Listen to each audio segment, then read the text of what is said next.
Yesterday I made a video about my experience submitting conference abstracts for the very first time. I wanted to build on that topic and discuss two other points today.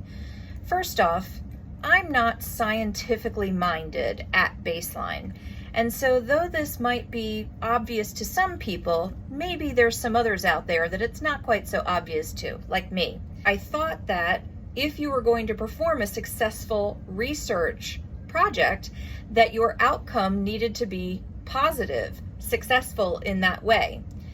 I recognize now that that's not true, that it is just as important to discuss a project that does not turn out the way that you anticipated that it would, because you may be asking a question that other people will first off ask themselves, or that they will at least benefit from your effort of asking and following up that question with research.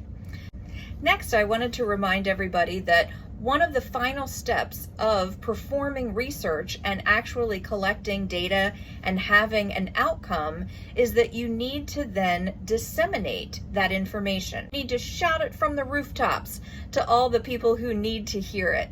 And it's at conferences through posters or podium presentations that dissemination takes place on a grand scale.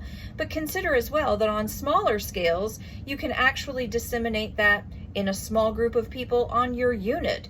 And if you're a student, you're out there disseminating information among your hospital group where you're doing clinicals. Maybe it's among your student group who you're learning with as you're all sharing project information.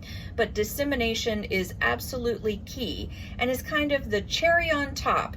My name is Dawn, and I'm a clinical nurse specialist.